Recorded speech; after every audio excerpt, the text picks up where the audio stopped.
मैं news आरवा time से अनिल वर्मा। और आज हमारे साथ विशेष अतिथि वो हैं प्रसिद्ध भजन गायक श्री आशु वर्मा जी, जिन्होंने जो है अनेक बड़े अच्छे बेहतरीन भजन उन्होंने गाए हैं और काफ़ी जो है वो उनके भजन वो कई चैनलों जो है रिलीज हुए हैं। तो आज हम उनसे साक्षात्कार करेंगे। तो आइए बात करते हैं आशु वर्मा जी से। तो आशु वर्मा जी, नमस्कार तो ये जो आपने लाइन चुनी जी।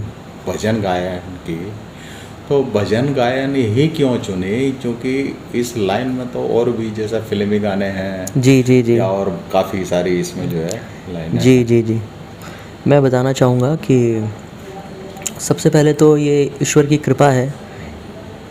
हम सच मायने में तो हमें मालूम नहीं होता कि हमने किस लाइन में जाना है। कोशिश इंसान की ये होती है कि एक इंसान को, आपने एक मूवी देखी होगी, मुझे उदाहरण याद आ गया, 3 इडियट्स। तो उसमें जो हीरो है वो बनना चाहते हैं फ़ोटोग्राफ़र, बट उनके पिताजी कुछ और चाहते हैं कि वो इंजीनियर बने या जो भी है। तो मैं ये कहना चाहूँगा कि बेसिकली तो मैं वर्मा फैमिली से बिलोंग करता हूँ और सुनार हूँ, बट गाने में कोई भी बैकग्राउंड नहीं है कि मेरे फैमिली में कोई गाना गाता था या ऐसा कुछ नहीं है। तो मैं गॉड गिफ्टेड हूँ। बचपन से ही जब मैं 4th क्लास में था तो मुझे गाने का बहुत शौक़ रहा, लेकिन ये नहीं मालूम था कि ये मेरा प्रोफेशन बन जाएगा गाने का। तो आपने जो बात करी कि मैंने और रुचि में क्यों नहीं रखी फिल्मी, या ऐसा नहीं है। ड्रीम मेरा बॉलीवुड भी है, और ऐसा भी नहीं है कि मैं बॉलीवुड में चला जाऊंगा तो मैं भजन छोड़ दूंगा, क्योंकि भजन से मेरी शुरुआत हुई है। और भजन गाना ही एक ऐसी स्टेज है पहली कि कोई भी चाहे कि मुझे गाना है तो उसको पहली स्टेज यही मिलती है। यहाँ ये एक ऐसा मैं बोलूँगा कि चाहे माता रानी का दरबार हो या श्याम बाबा का दरबार हो, साईं बाबा का दरबार हो, ये एक ऐसा दरबार है। भगवान तो एक ही है, लेकिन ये दरबार एक ऐसा है कि जिसका भी मन करे वो एक अपनी प्रस्तुति दे सकता है, कोई मना नहीं करता। डिवोशनली में ये है। और बॉलीवुड में ये है कि आप अगर गाना चाहते हैं फिल्मी तो आपको क्लब में गाने को मिल सकता है, जो मैं पसंद नहीं करता गाना। और या आप अपना बैंड बना सकते हैं, बट बैंड बहुत सारे हो चुके हैं, रॉक बैंड। उसमें क्या है कि कंपटीशन बहुत है और मनी का भी बात होता है कि 10 लोग जा रहे हैं, 6 लोग जा रहे हैं, उनको वो पैसा कितना मिल रहा है, कितना डिवाइड हो रहा है, तो उसमें ये रहता है। और रही बात बॉलीवुड की बड़े लेवल की, तो उसमें आपको कोई खड़ा नहीं होने देगा स्टेज के ऊपर, क्योंकि जितने भी बड़े बड़े सिंगर्स हैं उन्होंने बहुत मेहनत करी है। और लेकिन मैं अपने आप को बहुत सौभाग्यशाली समझता हूँ कि मैंने अभी 22 फरवरी को 2023 में मैं उन्हें बिल्कुल मेरे गुरुजी और उनको भगवान जी मानता हूँ मैं, सोनू निगम जी, जिनके साथ मैंने 22 फरवरी को गाया ऑन स्टेज। ये उनका आशीर्वाद से ही हुआ संभव और भगवान की कृपा से ही संभव हुआ। तो मैं ये समझता हूँ कि भजन गाना भगवान से आपको मिला देता है, और भजन तो सबको ही गाना चाहिए, चाहे उसका बॉलीवुड में गाना सफल हो ना हो। लेकिन भजन ये है कि आम आदमी भी गा सकता है, और भजन आपको ईश्वर से कनेक्ट करता है, इसीलिए मेरी रुचि ज़्यादा इसी में है। जैसे फैमिली जो है वो सुनार फैमिली से हैं आप? नहीं, मेरा एक्चुअली क्या है, देखो मैं सबको यही राय देता हूँ कि एक नैया में पाँव होना चाहिए। हालांकि मैं सुनार बेशक हूँ, लेकिन आप सोचिए कि अगर मेरी दुकानदारी सुनार वाली चल गई तो फिर मैं शटर डाउन नहीं कर सकता। उसमें मुझे रहेगा, मेरा प्रोग्राम कभी कहीं होता है, आउट ऑफ स्टेशन ही होते हैं ज़्यादातर, तो उसमें सुनार का काम हम किसी और को सौंप नहीं सकते। तो मैं जब 9 साल से मैं प्रोफेशनली गाना शुरू कर दिया था, और आज मुझे 26 साल हो गए हैं ऑन स्टेज गाते हुए। तो जब एक इंसान इतने साल एक लाइन को दे देता है तो फिर उसके लिए पैसा मेन नहीं रह जाता, फिर उसको अपने ड्रीम में ही चलना है कि भाई मुझे इसी कश्ती में सवार रहना है, दूसरी कश्ती में पाँव नहीं रखना, और इसी में मुझे अपने ड्रीम पूरे करने हैं। और भगवान मेरे पूरे कर रहा है, क्योंकि मैं सबको ये राय देना चाहूँगा, ये मेरा खुद का एक्सपीरियंस है कि मैं सच्ची नीयत और ईमानदारी से चला हूँ तो मुझे जितना मैंने सोचा उससे बढ़ कर के मिला है। आज बड़े बड़े दिग्गजों के साथ मेरी बात हो जाती है, यही भगवान की कृपा है। तो मैं ये कहना चाहूँगा कि एक लाइन को चूज़ करो। नेगेटिविटी आपके इर्द गिर्द घूम रही है, आपको पॉजिटिविटी चूज़ करनी है। तो मेरे लिए पॉजिटिविटी म्यूज़िक है, ओनली म्यूज़िक। जी, मैं 9 साल का था तो पहली प्रस्तुति मैंने पानीपत से बाहर आई थिंक संभाल का या गन्नौर, दोनों में से एक जगह थी, उधर मैंने दी थी। और फिर मैंने जब उस समय में हमें 100 रुपये मिलते थे गाने के, पूरी रात जगह करते थे हम। अच्छा। और एक ही ट्रक में लद के जाया करते थे। उसी में झांकी वाले, उसी में साउंड, उसी में म्यूजिशियंस। और अगर हमारा दिल्ली प्रोग्राम होता था तो बड़ी खुशी होती थी हमें कि भाई अरे हम दिल्ली जा रहे हैं।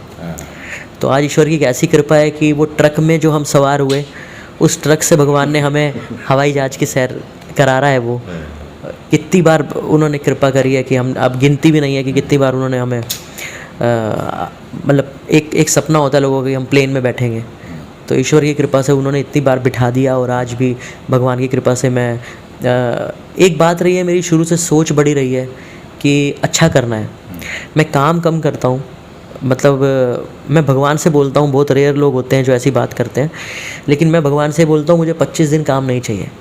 और ऐसे बहुत रेयर होंगे। मैं ये नहीं कहता मैं अकेला हूँ, लेकिन मैं भगवान से ये बोलता हूँ कि मुझे महीने में 6-7 दिन काम दो, ताकि बाकी मैं अपनी फैमिली को टाइम दूँ और बाकी का मैं अपने ड्रीम में ध्यान दूँ। लाइक बॉलीवुड में मुझे गाना है, फिल्म में गाना है, और मैंने गाया भी है 2 पंजाबी गाने, बट अभी वो रिलीज़ नहीं हुई मूवी, जिसमें एक मेरा टाइटल सॉन्ग है पंजाबी गाना और एक डांस नंबर है। 2 गाने मैंने गाए हैं।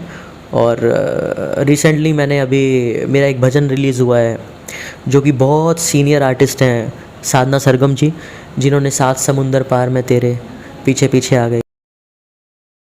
भी वृंदावन से कम ना लागे, मारो खाटू भी वृंदावन से कम ना लागे, दोनों जगह बिराजे श्याम, ओ दोनों जगह बिराजे श्याम।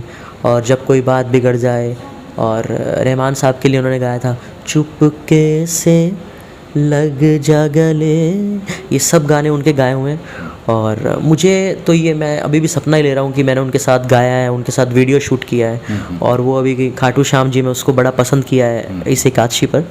तो ये भगवान की कृपा है। कहाँ साधना सरगम जी इतनी बड़ी आर्टिस्ट हैं और मैं एक पानीपत का रहने वाला छोटा सा अदना सा आर्टिस्ट, तो ये आप सोचिए बिना किसी अप्रोच के इतना बड़ा काम होना। उसको शूट किया है जयदेव सर ने, जो इरफान खान, सलमान खान, जैकी श्रॉफ को शूट करते हैं, उन्होंने मुझे भी शूट किया है। और लिखा है पुनीत राठी जो कि अनप्रोफेशनल है, बट उन्होंने इतना अच्छा लिखा।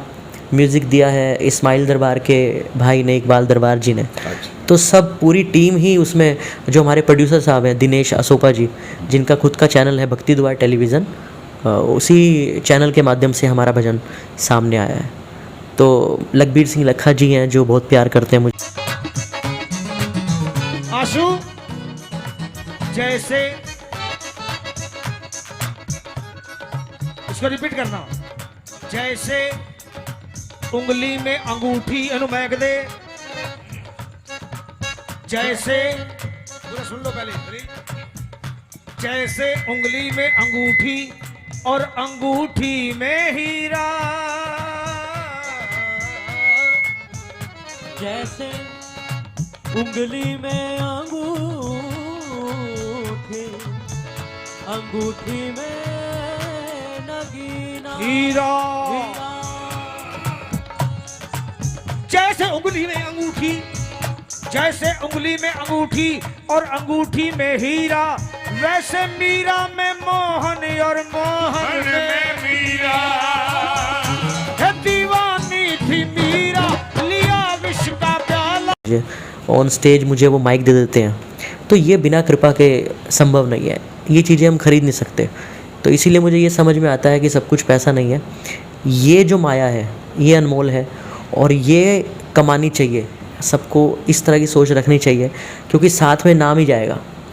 तो अब तक जो है कितने बॉलीवुड जो गायक हुए हैं उनके साथ में कितनों के साथ आपको जो है गाने का मौका मिला? देखिए, मैं जिनको बहुत पसंद करता हूँ डेवोशनली जो गाते हैं, वो एक ही नाम है लखबीर सिंह लखा जी, जिनको मैं बहुत प्यार करता हूँ। और उन्होंने भी मुझे कल मेरे भजन के लिए व्हाट्सएप पे उन्होंने वॉइस मैसेज भेजा है और उन्होंने बोला है कि आशु बहुत बढ़िया, आपको बधाई हो और ऐसे ही आप लगे रहो। जय श्री श्याम। तो वो इतने डाउन टू अर्थ हैं, आपने उनका कोई भी भजन उठा लो आप, चाहे वो हनुमान जी का हो या भोलेनाथ का हो या श्याम बाबा का हो या माता रानी का हो। और वाहिगुरु जी की तो कृपा ही है। आपने सुना होगा 5 देव रक्षा करे ब्रह्मा विष्णु महेश, तो पांचों देवी देवताओं की कृपा है उनके ऊपर। भोलेनाथ, माता रानी, श्याम बाबा, हनुमान जी महाराज, सतनाम श्री वाहिगुरु, तो उनके ऊपर ऐसी कृपा है कि मेरा मन उन्हीं के साथ गा करके खुश हो गया कि इतने बड़े दिग्गज जिनको मैं कभी एलईडी में सुनता था, कंप्यूटर में सुनता था, उनके साथ प्रैक्टिस किया करता था टीवी में देख करके, और आज उनके साथ मैं गा रहा हूँ ऑन स्टेज, तो ये बड़ी कृपा है। और मैंने साधना जी के साथ तो अभी गाया ही है, और मैं जिनको अपना भगवान आइडियल, आप भगवान कह सकते हैं, जिनको आप दिल से मानते हैं, सोनू निगम जी, उनके साथ मेरा ड्रीम ही है और मैं तो यही चाहूँगा लाइफ टाइम उनके साथ काम करूँ। तो उनके साथ भी मैंने अभी एक स्टेज शेयर किया था 22 फरवरी को, मैंने बताया। और बाकी सब भगवान की कृपा से संस्कार चैनल में मेरी आरतियाँ गाई हैं मैंने, 3 आरतियाँ हैं, उसमें मेरा इंटरव्यू हुआ है। और गणपति बापा का मैंने संस्कार चैनल के लिए गाया है, उन्होंने मुझे इनवाइट किया कि आप आइए कि हम इंटरव्यू करना चाहते हैं आपका। तो सब कुछ मैं ये समझूँ तो कि जो मेरी 26 साल की जर्नी है, मुझे एक भी शिकायत नहीं है भगवान से। मेरे को मतलब जिस हिसाब से मेरे पापा 31 साल एक्सपायर हो गए हैं उनको हुए, तो मैंने खुद अपने पैरों पे खड़े होकर मेहनत करी है, और बस यही कहा है भगवान से कि मुझे बस मेरी ईमानदारी का मिले और मेरी मेहनत का मिले, और वो मुझे उससे बढ़कर दे रहा है। तो परिवार में और कौन कौन है? परिवार में मेरी मम्मी है, मैं हूँ, और मेरी वाइफ़ है, मेरी छोटी बच्ची है 4.5 साल की अनाया, और वाइफ़ का नाम है मोनिका, और मैं आशु आप सबके सामने हूँ। तो पापा नहीं है मेरे, पापा एक्सपायर हुए 31-32 साल हो गए हैं। तो मैं छोटा सा था 3.5 साल का, तब से मैं भगवान की कृपा से उन्होंने मुझे अपने चरणों में लगाया हुआ है। और एक इंसान का ड्रीम होता है, आपका भी कोई ड्रीम ज़रूर होगा, तो मेरा भी ड्रीम यही है कि मैं प्रभु के चरणों से तो जुड़ा ही रहूं, और फिल्म में गाने का जो एक ड्रीम होता है वो मेरा है, वो पूरा हुआ है, लेकिन अभी फ़िल्म रिलीज़ नहीं हुई, बट वो पंजाबी गाने हैं। तो मैं भगवान से चाहूँगा कि मेरा जो हिंदी गाने का एक है वो भी जल्दी होगा, मुझे विश्वास है, ये कहना चाहूँगा। तो बेटी आपके भजन सुनती है? हाँ, मैं ये बताना चाहूँगा आपको कि मेरी जो बेटी है वो इतनी मेरी तरह, मैं सबसे पहले तो अपने बारे में कहना चाहूँगा, और अपने से प्यार ज़रूर करना चाहिए। मैं बहुत लक्की समझता हूँ अपने आप को, बहुत ब्लेस्ड समझता हूँ, और मेरे बाद जो मेरी बेटी है वो इतनी लकी है। अभी मैं आपको ये बताना चाहूँगा, मैंने किसी को बताया नहीं, अभी कुछ दिन पहले ही वो 12:30 बजे सोनू निगम जी का एक भेंट गुनगुना रही थी। तो वो भेंट है, जब माँ मेरा हाथ पकड़ती है, जब माँ मेरा हाथ पकड़ती है। तो उसने बिल्कुल वैसा ही सोनू जी का भेंट, वो सुनती रहती है टीवी में, तो इंटरनेट से चला करके, तो वो भेंट बार बार सुन रही थी, तो उसके मुंह पर आ रहा था वो। तो मैंने क्या किया कि उसको रिकॉर्ड कर लिया, और मैंने रिकॉर्ड करके सोनू जी को व्हाट्सअप कर दिया। उस समय 12:16 हो रही थी। सोनू जी ने पूछा, बेटी, क्वेश्चन मार्क किया। मैंने कहा जी। तो उन्होंने बोला कि would like to meet her, मैं मिलना चाहता हूँ। So sweet, how so sweet बोला उन्होंने, और उन्होंने वॉइस मैसेज भेजा कि अनाया इतना अच्छा गाया आपने, आई लव्ड इट, और मैं जब भी आपको मिलूँगा आपको एक पुच्ची करूँगा, और भगवान आपको खूब आशीर्वाद दे, मुझे बहुत अच्छा लगा आपने इतनी सी उम्र में इतना अच्छा गाया।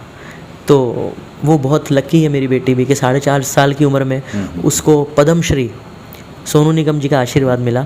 मुझे 26 साल हो गए उनके पीछे परिश्रम करते हुए, लेकिन वो 4.5 साल की उम्र में उसको उनका ब्लेसिंग मिला। तो ये ईश्वर की कृपा है। तो अभी तक आपने जो है कितने भजन जो है वो गा चुके हैं? मैंने काउंट तो नहीं किया, लेकिन मैं आपको बताता हूँ। मैंने सबसे पहले 2017 में अपना एक शाम रंग के नाम से सीडी निकाला था बाबा की कृपा से, और उसको लॉन्च किया था लखबीर जी लखा जी ने। उनको मैंने एक बार बोला तो उन्होंने मना नहीं किया। तो उसमें मेरे 8 भजन हैं, जिसमें से पहला भजन है दातार हो तो दया तुम दिखा दो। वो भजन बहुत लोगों ने पसंद किया। और उसके बाद मैंने कोरोना के ऊपर एक निकाला था, शाम धनी आ जाना। वो उसी सिचुएशन के ऊपर आधारित था। और मैंने मारो मन को पंछी बोले फागण आयो रे श्याम बाबा के मेले पर, फागण मेले पे निकाला था। और अभी मैंने लास्ट ईयर एक भजन निकाला था बड़ा प्यारा, खाटू में बैठा प्यारा सांवरा मंद मंद मुस्काए आए हाय, एक ये रचना निकाला था। उससे पहले अभी लास्ट ईयर जो निकाला है वो निकाला था होली का ही भजन, मारो सांवरो खाटू वाला उड़ावे रंग फागन में। और अभी रिसेंटली इसी 11 पर साधना सरगम जी के साथ मैंने भजन रिलीज़ किए हैं। तो काफ़ी सारे। तो सबसे अच्छा आपको कौन सा भजन लगा? सबसे अच्छा तो मैं अभी जो ये मेरा काम हुआ है, हालांकि पहले भी भजन किए हैं, वो भी कुछ पसंद है मुझे उनमें से, लेकिन जो ये रचना आई है उसमें मैंने आपका भी कमेंट पढ़ा कि आपने बहुत अच्छा लिखा कि मुझे ये जो आपका भजन आया मुझे पर्सनली बहुत अच्छा लगा। तो ये तो फैक्ट है, क्योंकि जब अकेला आदमी कुछ नहीं कर सकता, इसमें पूरी टीम का योगदान रहा है। तो पूरी टीम एकता में ही जो है विशेषता है। तो इसमें 50 से 60 लोगों का योगदान है। तो नेचुरली सी बात है कि ये भजन शूट भी अच्छा हुआ है, कैमरामैन भी अच्छा थे, लिखा भी अच्छा है, मेकअप आर्टिस्ट अच्छे थे, प्रोड्यूसर साहब बहुत अच्छे हैं, तो और साधना जी तो कमाल है ही। तो इन सब की ब्लेसिंग मिला करके मुझे आशीर्वाद मिला। तो मुझसे जैसा भी गाया गया तो वो जो निचोड़ है वो बहुत अच्छा निकला, उसका रिज़ल्ट बहुत अच्छा निकला और पूरी लाइफ के लिए एक स्टैम्प लग गई। मैंने कभी सपने में नहीं सोचा था कि मैं साधना जी के साथ गाऊंगा, और ये भगवान ने कृपा करी। तो ये है कि अभी और भी भजन मेरे आगे रिकॉर्ड हो रहे हैं, उसके बारे में मैं आपको बताऊंगा, लेकिन अभी भगवान की कृपा से सब अच्छा हो रहा है। तो जो आपका सबसे फेवरेट भजन है जी तो क्या वो कुछ सुनाएंगे? जी मैं सुनाता हूँ। 2017 में जो मैं आपको सीडी बता रहा हूँ उसका ये दूसरा भजन है, और ये कॉम्पोजिशन भी बहुत कमाल की कॉम्पोजिशन है। और इसको लिखा है अभिषेक माधव, कलकत्ता से हैं, तो उन्होंने लिखा था ये। मुँह पे करम दाता इतना ही कि जो अपनी नज़र से बाबा दूर अब न की जो, मुँह पे करम दाता इतना ही कि जो, उसी की ये 2 लाइनें हैं। तो ये मेरा बहुत फेवरेट भजन है, आप सुनिएगा इसको। श्याम रंग के नाम से आप लिखेंगे आशु वर्मा, मुँह पे करम दाता इतना ही कीजो। और अब जो बिल्कुल लेटेस्ट भजन आपका आया है जी। तो उसको कुछ सुनाएंगे थोड़ा? जी मैं आपको सुनाता हूँ जो मेरा अभी साधना जी के साथ आया है। उसकी कमाल की जो लाइनें हैं पुनीत राठी ने लिखा है, जो कि जोधपुर पाली से हैं। और उसकी विशेषता यही है कि उसमें एक श्याम प्रेमी कह रहा है कि मुझे खाटू धाम प्यारा है, और एक श्याम प्रेमी कह रहा है मुझे वृंदावन प्यारा है, लेकिन श्याम एक ही है। तो उसकी जो विशेष लाइनें मैं बताता हूँ आपको। दोनों ही दरबार की महिमा सारे जग में न्यारी, दोनों ही दरबार की महिमा सारे जग में न्यारी, खाटू में है श्याम धनी वृंदावन श्याम बिहारी, खाटू में है श्याम धनी वृंदावन श्याम बिहारी, दोनों की है छवि निराली हो जाऊं मैं वारी वारी, दोनों जगह विराजे श्याम मन लागे मारो मन लागे, मारो खाटू भी वृंदावन से कम ना लागे, मारो खाटू भी वृंदावन से कम ना लागे, दोनों जगह विराजे श्याम, ओ दोनों जगह विराजे श्याम मन लागे मारो मन लागे, दोनों जगह विराजे श्याम, दोनों जगह विराजे श्याम मन लागे मारो मन लागे, मारो खाटू वृंदावन से कम ना लागे, मारो खाटू भी वृंदावन से कम ना लागे, हाजी कम ना लागे। बड़ा अच्छा, बहुत अच्छा गाया आपने। Thank you. और पत्नी जो है क्या उनको भी जो है ये गायन का शौक है क्या? नहीं मेरी वाइफ को शौक नहीं है, उसको सुनने का शौक है। तो वैसे वो आगरा से हैं और हाउस वाइफ हैं, वो घर बहुत अच्छे से संभाल रही है और बच्चे को संभाल रही है, और मैं समझता हूँ कि ऐसी बीवी मिल जाए तो बस कृपा ही कृपा है। बीवी खुश है तो सब खुश है। तो उनको सुनने का शौक़ है। तो ख़ास तौर से जो है आपको संभाल रखा है। हाँ जी, हाँ जी, आप ये भी कह सकते हैं। और मेरे ऊपर तो खैर बचपन से ही मतलब ऐसी जिम्मेवारी आ गई थी पापा के जाने के बाद, तो मुझे ऐसा फील भी नहीं होता कि मैंने बहुत मेहनत की है। हालांकि पानीपत के जितने लोग भी मुझे जानते हैं उनको सबको मालूम है कि मैंने झाड़ू पोछे तक लगाए हैं और मैंने थप्पड़ तक खाए हैं। तो कहने का वे ये है कि नौकरी नौकरी होती है, जो नौकरी करते हैं उनको मालूम है। तो मैंने बहुत संघर्ष किया है अगर मैं संघर्ष को देखूं तो, लेकिन वो मुझे संघर्ष इसलिए नहीं लगता था क्योंकि वो मेरा शौक़ था गाना। और जैसे कि मैंने बताया आपको, हमने ट्रकों में बैठ करके हम गए हैं और शोर पे पूरी रात जगते थे हम। सुबह 8 बजे तक हम जगा करते थे, तब शोर पे मिलते थे, फिर सोता था मैं। तो लोगों को तो ये लगता है कि ये कामयाब कैसे हो गया, लेकिन उनको ये नहीं मालूम कि मैं पूरी रातें जगा हूँ। स्ट्रगल कितना किया है। हाँ, उनको एक्चुअली क्या होता था कि मैं जगता था और वो सोते थे, बहुत फ़र्क है। जब मैं 20-20 रातें जगा हूँ तब सिर्फ जागरण होते थे माता रानी के। आप देखिए, चाहे वो नेहा कक्कड़ हो, सोनू कक्कड़ जी हो, इन्होंने जागरण की है माता रानी के। और मास्टर सलीम जी हैं जो जागरण करते हैं, लखवीर सिंह लखा जी हैं, चंचल जी हैं, है ना। इवन जो मैं गुरु समान, बिल्कुल गुरु जी हैं मेरे, सोनू निगम जी, उन्होंने जागरण किए हैं। तो ये एक ऐसा दरबार है, सब ने मेहनत करी है, मतलब इसमें कोई शॉर्टकट नहीं है। तो मैं वही बताना चाह रहा हूँ कि कामयाबी तो सिर्फ एक बार आपको ये नज़र आती है कि ये आदमी कैसे आ गया, लेकिन उसके पीछे बहुत मेहनत होती है। तो आज 26 साल लगे, 26 साल में मैं आपके सामने यहाँ बैठा हूँ। तो ये आपने जो गायन सीखा किसी से, आपने किसी को गुरु धारण किया जी, या आपके गुरु कौन रहे? जी मैं बताता हूँ। मैं पहले पैसे नहीं होते थे, मैं आपको बताऊँ सच बात। जब छोटा था तो सीखने के लिए पैसे नहीं थे। तो मैं 2004 में जब सीखने गया तो मेरे एक भैया हैं, उन्होंने 250 रुपये लेते थे वो गुरुजी, रघुनाथ गुलशन जी। उनका बहुत बड़ी कृपा है मेरे ऊपर कि बांसुरी वादक। हाँ जी, वो बांसुरी भी, वायलिन भी सब बजाते थे। अभी वो एक्सपायर हो गए हैं 2008 में। तो 2004 में मैं पहली बार उनके पास गया और मैंने बोला गुरुजी मैं सीखना चाहता हूँ। तो उन्होंने मुझे बहुत अच्छे से, क्योंकि मुझे तबले का बड़ा शौक़ है, तो मैंने तबले में भी 6 साल पढ़ाई की है और वोकल में मैंने 6 साल पढ़ाई की है इलाहाबाद यूनिवर्सिटी से। क्योंकि पढ़ाई भी ज़रूरी है, लेकिन जब पढ़ाई हमने जितनी की उसके बाद हमें म्यूज़िक में ये था कि जब म्यूज़िक ही करना है, संगीत ही करना है, तो उसी में शिक्षा होनी चाहिए। तो मैं आपको बताना चाहूँगा 2004 में मैं रघुनाथ जी के पास गया और रघुनाथ जी से मैंने सीखना शुरू किया।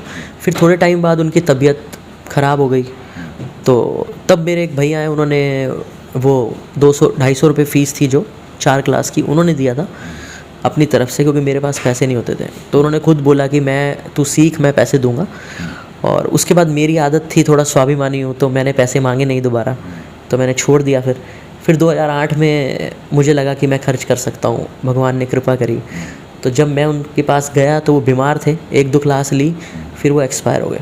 उसके बाद मैंने 2011 में बहुत ही उच्च कोटि के जो आर्टिस्ट हैं, डॉक्टर दिनकर शर्मा जी, मेरे गुरुजी, उन्होंने मेरे सर पर हाथ रखा और मुझे फिंगर कैसे रखते हैं हारमोनियम पे उन्होंने सिखाया, और वॉइस कल्चर क्या है वो भी उन्होंने काफ़ी, है ना, क्लासिकल मुझे राग बताए। और सच्ची मायने में तो छैने कैसे बजते हैं, लोग छैने लेके पीटने लग जाते हैं, तो छैने बजाने की भी एक टेक्निक है। तो उन्होंने मुझे बताया कि छैने कैसे बजते हैं, तो मैंने छैने भी बजाने सीखे।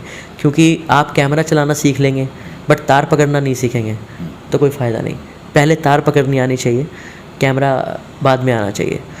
तो इसीलिए मैंने पहले छैने बजाने भी सीखे कि छैने की एक टेक्निक है। तो 2011 से लेके और अभी तक मैं, मतलब उनके पास अभी समय नहीं मिलता ज़्यादा, लेकिन मैं दिनकर शर्मा जी बहुत मैं ये कहूँगा कि बहुत उच्च कोटि के कलाकार हैं। और ये मेरी किस्मत रही है कि मैं जिनकी भी शरण में रहा हूँ वो बहुत कमाल के हैं। लाइक जैसे अभी मुझे सोनू जी का जहाँ भी मुझे मिलते हैं मैं उनसे कुछ ना कुछ लेसन ले लेता हूँ कि गुरुजी ये थ्रो कैसे बनेगा, है ना। और वो मुझे अपना मेरे सर पे हाथ रख देते हैं, यही मेरे लिए बहुत बड़ी बात है, क्योंकि आज के समय में कौन ऐसा बच्चा है, बच्चा भी होगा उसको सबको मालूम है कि सोनू जी कौन है। तो ये आगे से आगे जो कृपा बरस रही है तो ये सब प्रभु कर रहा है। मैं तो सच्ची मायने में कुछ भी नहीं कर रहा हूँ, वो प्रभु मेरे लिए सब कुछ कर रहे हैं। तो मैंने दिनकर शर्मा जी, रघुनाथ गुलशन जी से इन दो से शिक्षा ग्रहण करी है, अभी भी कर ही रहा हूँ। और गुरु जी का पूरा आशीर्वाद है सोनू जी का जी। तो अब कहाँ तक की आपकी उड़ान है, आपने क्या सपना आपका जो है वो कि भाई मेरा ये सपना है, इसको ज़रूर पूरा करना है मैंने? देखिए, मैंने ये नहीं सोचा हुआ कि मुझे थमना है। अगर मेरा सपना, मैंने आपको बताया कि अभी 50% पूरा हुआ है, गा तो दिया मैंने। हालांकि ये बड़ी कमाल की बात हुई है, मैं आपको पूरी डिटेल में बताता हूँ कि जो मैंने टाइटल सॉन्ग गाया वो पहले कुमार सानू जी ने गाया था फिल्म में, और वो पंजाबी लैंग्वेज थी। हालांकि मैं पंजाबी नहीं हूँ, लेकिन कुमार सानू जी ने जब वो पंजाबी गाया तो फाइनल हो गया उनका टेक। तो जिन्होंने मूवी बनाई है वो बोले कि नहीं, उनसे गवा लिया, लेकिन उन्होंने मुझे बोला कि नहीं यार, पंजाबी का मज़ा नहीं आ रहा है। तो हमेशा आपने देखा होगा कि छोटों को हटा करके बड़ों को गवाया गया है। तो ऐसा पहली बार हुआ है कि हालांकि कुमार सानू जी लेजेंड है, बट ये मेरे लिए सौभाग्य की बात हो गई कि वो तो उन्होंने ही गाना था, बट अब वो टाइटल सॉन्ग मैंने गाया है। तो इससे बड़ी कृपा आप क्या कहोगे। तो मेरा ड्रीम बस यही है कि मैं जल्दी जो बहुत मेरे काफ़ी बड़े पर्दे पर पसंदीदा म्यूज़िक डायरेक्टर हैं, लाइक शंकर महादेवन जी, सलीम मर्चेंट, अजय अतुल जी, और मेरे ख़ास भैया हैं गुलराज सिंह भैया, जो रहमान साहब के साथ भी काम करते हैं और वो खुद बहुत अच्छे कंपोज़र हैं। इवन मेरी शादी में आए थे वो। गुलराज सिंह बहुत बड़े कंपोज़र हैं और म्यूज़िक बहुत अच्छा बनाते हैं, काफ़ी मूवीज़ में उन्होंने म्यूज़िक दिया है। तो वो तो मेरे एज ए बिग ब्रदर हैं, बड़े भाई हैं मेरे। तो मुझे इन लोगों के मतलब एक ड्रीम है कि मेरे को गाना है, क्योंकि ये लोग बाकमाल हैं और ईश्वर ये भी करेगा, ऐसा मेरा मानना है। चलिए, हम आपके लिए यही भगवान से कामना करते हैं कि आपका ड्रीम जो है वो जल्दी पूरा हो जी और फिर हम दोबारा आपका साक्षात्कार लें। जी सर, जी जरूर। आपने मुझे इनवाइट किया, उसके लिए बहुत बहुत धन्यवाद। Thank you so much.